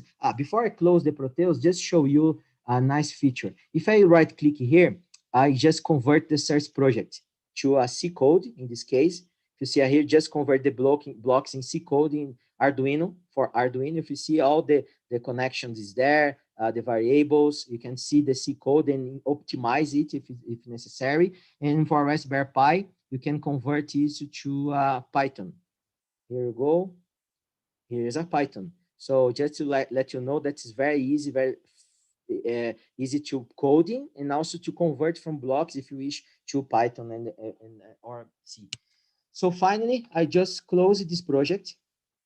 Just close the Proteus just to show you that I'm not using Proteus anymore.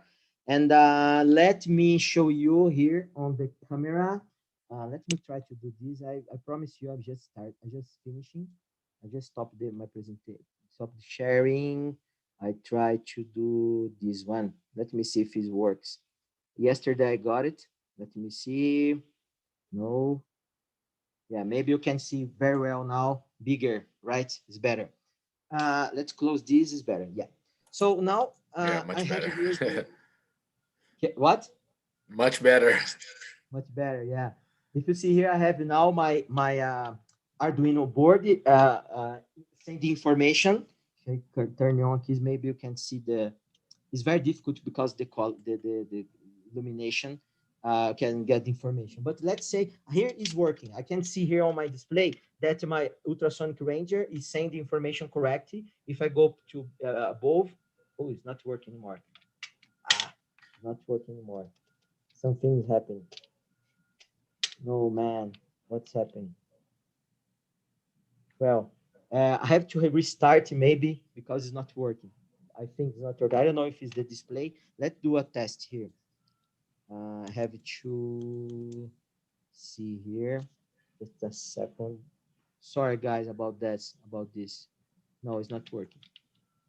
Well, I have to restart here the Arduino board. I have just to restart it.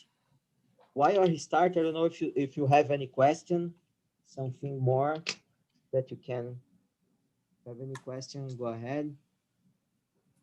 Okay, no problem.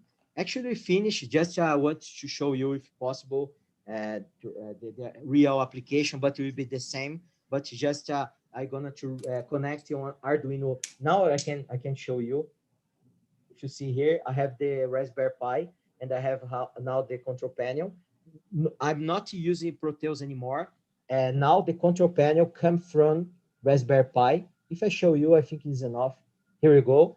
If you see there, I can do the following. If you see here, I can publish from this application. For example, remember mol slash P1 and distance. Dist. If I publish, for example, the distance is not working. Temp.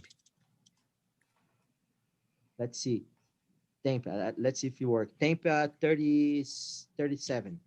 If I publish this information, yeah, here, if you see on the, it's working. If you see here on the tablet, it's not working with using Arduino, but now it's working.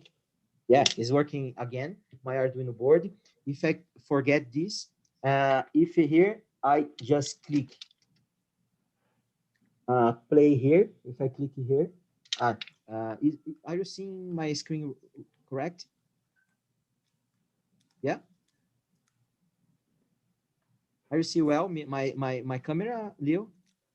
Yes, but we cannot see what is showing on the LED Okay, because no of the problem. light. Okay, no problem. It's okay. If you see here, I have the push button, right? And here the ultrasonic ranger, and here I'm seeing the value. Here you cannot see, but you can see here on the tablet, right? So now I'm gonna to just publish, clicking here on the button, and you can, and if you see there is less than 15 centimeters, yes, just click, and on the tablet you must get something. Let me see, 2 centimeters.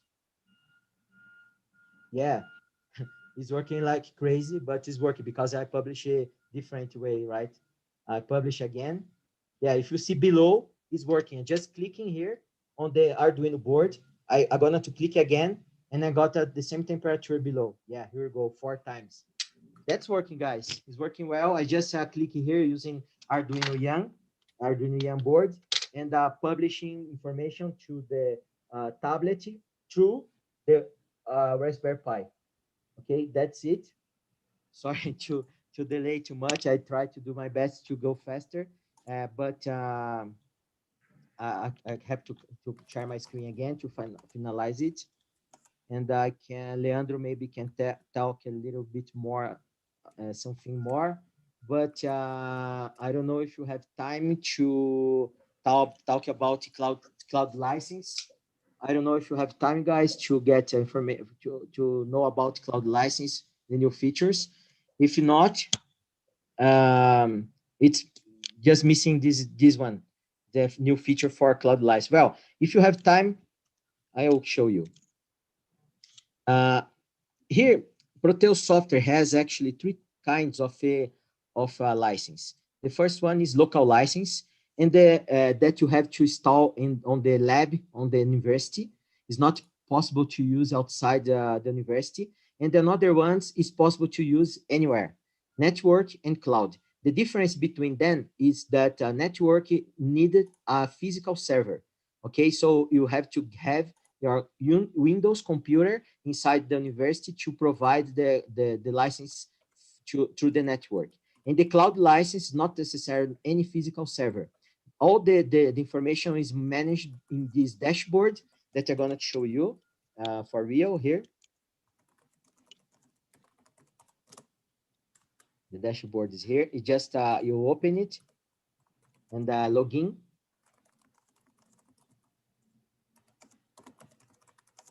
Okay, this is a dashboard that you can see in real time how many licenses used by the users. Let's say the university can purchase 2 licenses or more, and each license can be 10 seats, for example, or more, 1,000 or more than 1,000 seats. That you can how do you say, administrate this license as you wish. For example, you can create divisions.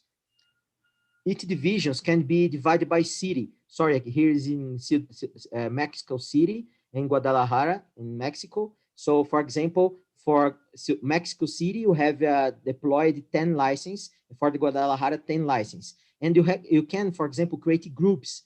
In Mexico City, you can create, for example, electronic lab or mechatronic lab or telecommunication lab, and create a reservation for these labs. For example, in the morning, you'll be deploying or do a group for 15 students using during the morning, then another one in the afternoon, and another one to the night.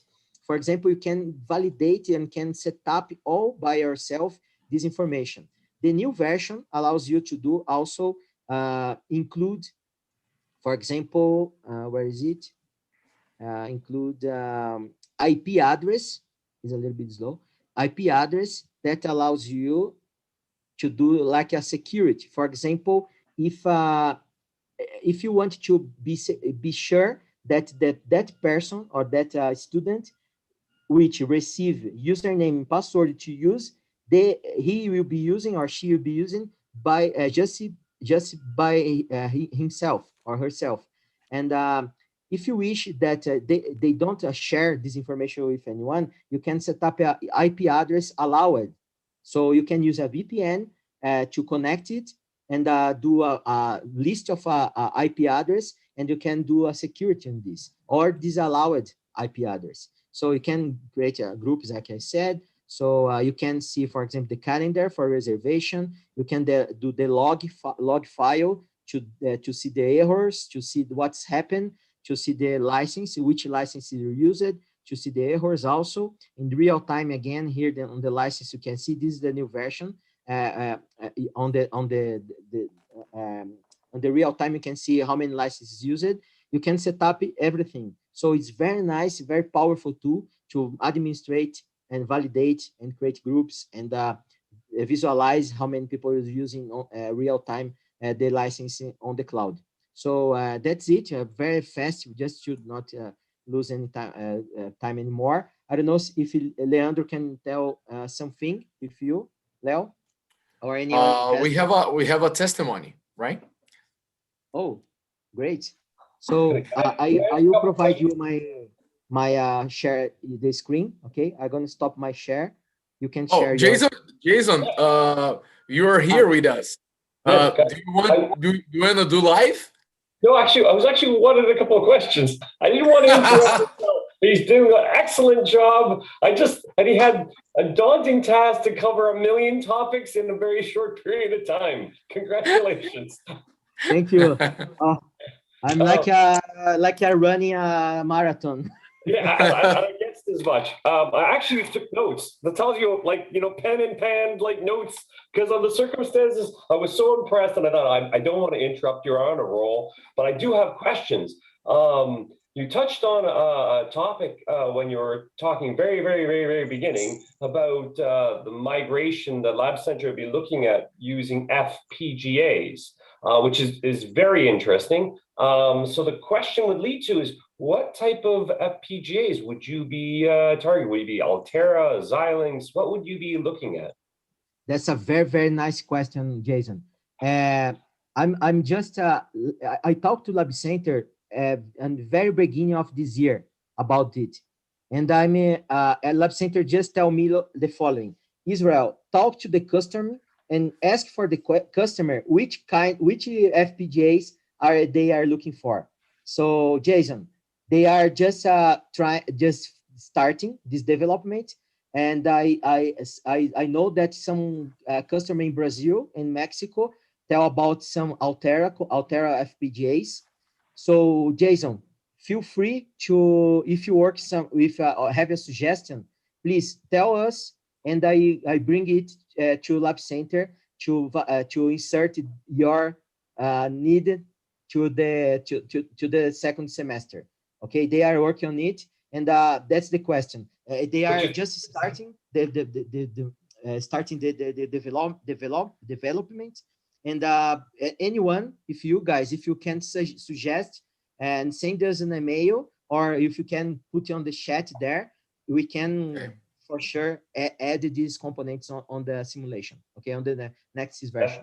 That's awesome, because actually, to be honest, the reason why I ask is we have other courses that presently we're using Altera and Xilinx and so forth based on the application and so forth. And this would be kind of like a nice bundling process, because by the way, I'm more on the IT side. So I'm deploying, yes, a few 100,000 years ago, I went through undergraduate engineering, electrical engineering, but we had no such thing as FPGA back at the time I went through. So it was this thing in the future, our programmable devices were gals and pals, so to put it bluntly. So it was very impressive when I saw that. I thought, oh, I see another course where this is going to come into.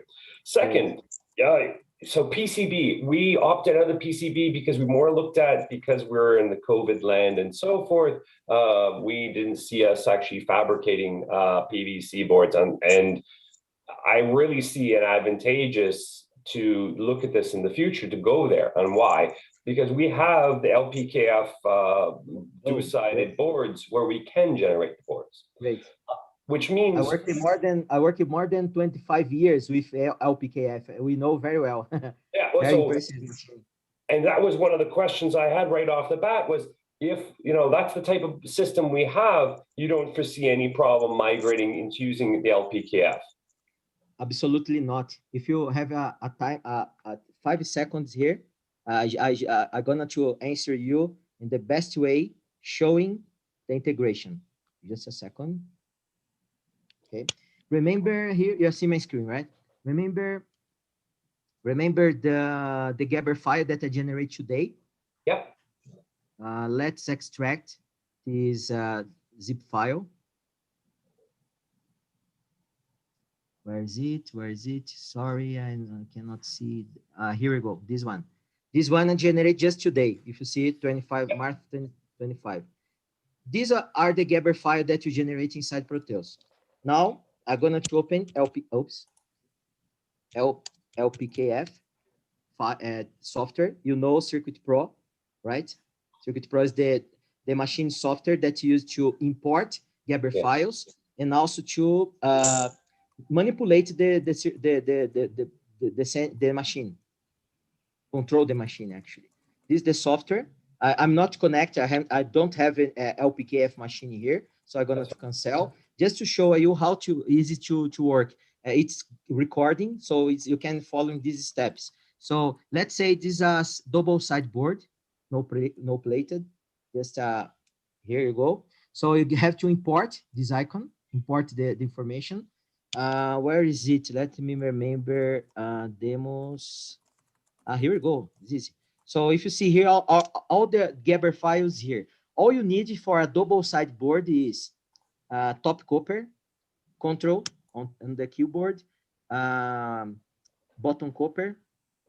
You need also the mechanical maybe, and the drill information. Okay, so open. I'm opening a just Gerber generate today. Okay, so it's nice. If you see here, I have a top bottom side layer, and you have to select here bottom layer is already done. Here we have the drill, and the drill is already done, drill plated. It's very easy actually. Mechanical one, mechanical is the board. Mechanical not drill. It's a mechanical layer. So I cannot add. I can change over there. So in top, it's a top layer. So you go OK. If you go OK, you have the board already imported here. You empty you not use the layers. You can, for example, not visible, not selectable, not visible. The drill plated. No, the drill is this.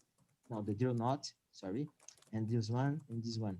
I just want to see the boards because the boards it's not have to be this color. Must be select this one. I think is not drilling.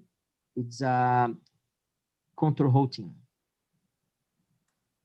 How do this convert to patch, copy to object layers? I don't remember how to. Sorry about that, but I think was easy is techno. It's here, right? Button click. Have to convert it to another layer. It's fine. Here, object to layer to board outline. That's perfect. Wait, to be honest, the answer was you got it already. Yeah, it's support. I was very impressive that you had the LPKF software already installed. Congrats again. So the other one I was very impressed with was you touched on the one where you're talking about possibility integration with MATLAB. In the university sector, we tend to use MATLAB quite a lot. Is this in progress? Have you started this, or is it already being done? No, it's already done. I did a project. I can send you a video, like I sent you for the STM32Cube. 32. I can send you a video to integrate. Actually, I have the project here. It's very easy, very simple. I have a video here somewhere. I have everything there. I have to check it out as it is. If it's not fast, I can send you later. I just have a video of this. Okay, to integrate. It's very easy integration. It's very nice. I can send you because I'm integrating using a serial port. I just using serial port. Here, MATLAB integration. I have a video somewhere.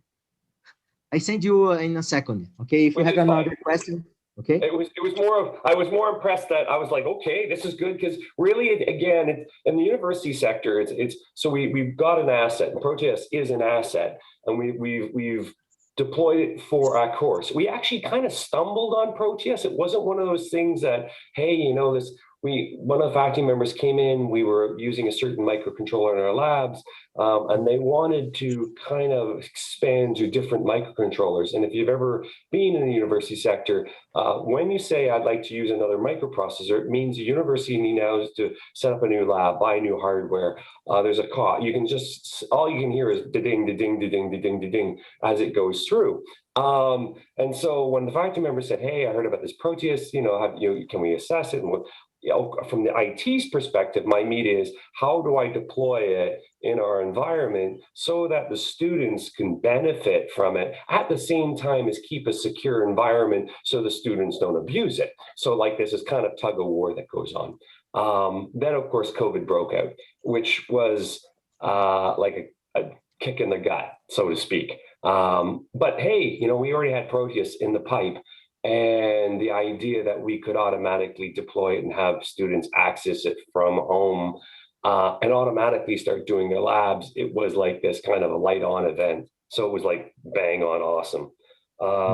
Yeah. Another question, you do the 3D visualization, which is another kind of a complete different section in deployment. Like, when we do from undergraduate students from electrical engineering, we focus typically a lot on the schematic, the ideal layout, we have other courses about programming. But then when we want to deploy, there's typically very little focus on fabrication. And fabrication is critical because on the circumstances, the naive idea is that anyone can just simply deploy. But then all of a sudden, as you put it, with this wonderful development cycle, usually naive students will go through the design, build the design, and then of course, when they discover they make a mistake, well, they throw that board out and they go back through the cycle again. And it's like 12, when you're learning, if you're a developed engineer and you know how to do the developments one stage, and even a well-defined engineer that knows his work gets a specification is always changed by client side. So the fabrication side becomes very expensive very quickly. So the idea of doing what Proteus does is, again, I can't reiterate, bang on. It's too many times that we do the design of the board, we want to fit in a box, but you don't have the 3D perspective in place. So with the 3D visualization was like, wow, okay, you've got that band covered too. Great. Question though, regards to is, when you're looking at this type of board, is there a lot of requirements from the computer's perspective, from the user's perspective on the video card, or can we render this? Are you looking at the computer that you're using right now? Are we looking at a high-end GPU type video card to be able to render this, or are you capable of rendering this more generic based on computers? That's a great question. My computer is huge. I think 8 gigas of dedicated video card. But if you see here, I have PCB tools, and if you come here on system display options, you can use it or not. You can use Windows DID graphics. Let's use it. I just change it to it. You can use different kind of rendering way. So if you use this one, it's not necessarily a very powerful rendering. If you see here is low on the 2D environment, is slow. If you see it's so different, you can see the difference. And if you click in 3D, it's not too much. No. It's not too much. It's not high. It's not necessary. I mean, I use the 3D graph card more for the 2D than 3D. The 3D is like a regular. Is not to. We have another computer here working very well. If you see it's changing nothing, just close and open again, just to make sure that I'm rendering from scratch. Here, opening again. You see there? Not bad. Not bad at all. Because one of the reasons why I asked that question is, okay, because of COVID, students are deploying. One of the biggest problems we have, the students at home, what are our expectations compute-wise that a student would have at home? And as long as we can render it really on the fly with not too much requirements on the student side, then this is a win-win-win-win. Yes, absolutely correctly. I agree completely. If I see, I just move back to the 3D, to the my card, video card. If you see here, it's very fast. Yeah, it's Very fast. instantaneous. But on 2D and 3D is the same. I cannot see the difference. Yeah, as yesterday, as before, I cannot see. Actually, it's not necessarily a powerful video card, but you have to configure here on the PCB system display options. Okay. Okay. Well, you've answered all my questions. Oh, great. That's good. I was troubling here because Jason will be very great quest. No. I was more taken away. You delivered the presentation beautifully, and again, I'm from the IT's perspective, so I don't typically utilize. I couldn't help but see as you're going through that. Yeah, I see immediate application for that. I see an immediate application for that. I can see entering this into another course. When we talked about the FPGAs, I can look at it looking for MATLAB. I automatically looking for the biomedical engineering courses where we're looking at acquiring data and transferring data for biomems testing. So it's like you kind of jump into things, and as I see it, I see more and more deployment, and it's really more of bringing faculty members on side to say, hey, are you aware this is an option? Okay, perfect. Okay, Great. thank you very much. We still have Jack Lee and Adrian. Jack and Adrian, do you guys have any questions for Israel right now? Your mic your mic, Leo, is very bad. I don't know if Jason is listening the same of me, but no, I'm fine. Thank you. Good Jack. project. Okay, Jack. Thank you. I don't have a question. Yeah. Okay. Yeah, I don't have a question. Thank you. Thank you.